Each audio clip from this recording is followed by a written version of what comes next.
এইভাবে সয়াবিন আলু রান্না করলে সবাই চেটেপুটে এক থালা ভাত এক নিমেষেই খেয়ে নেবে।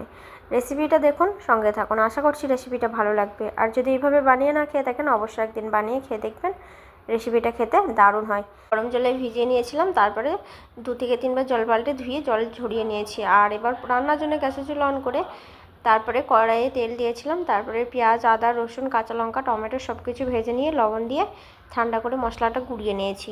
এবার একে একে সয়াবিন আলু সব কিছু ভেজে আমি তুলে রাখলাম। ওই কড়াইয়ের মধ্যে আবারও তেল দিয়ে ফোড়ন দিলাম, এক টুকরো দারচিনি আর দিলাম গোটা জিরে। তারপরে মিক্সি জারে পেস্ট করা মশলাটা দিয়ে ভালো করে 3-4 মিনিট মতো কষিয়ে নিলাম একে একে গুঁড়ো মশলা দিয়ে। সবার শেষে দিয়ে দিলাম ভেজে রাখা আলু ও সয়াবিন দিয়ে ভালো করে 3-4 মিনিট মতো কষিয়ে নেব। তারপর সিদ্ধ হওয়ার জন্য জল দিয়ে দেবো। সবার শেষে যদি ধনেপাতা কুচি থাকে অবশ্যই সামান্য দিয়ে নামিয়ে নেবেন। এবার আমি একটা কভার করে দিচ্ছি, আলু সয়াবিন সিদ্ধ করে নেব। ঢাকনা খুলেই রেডি হয়ে গেল সয়াবিন আলু দারুণ স্বাদের রেসিপি।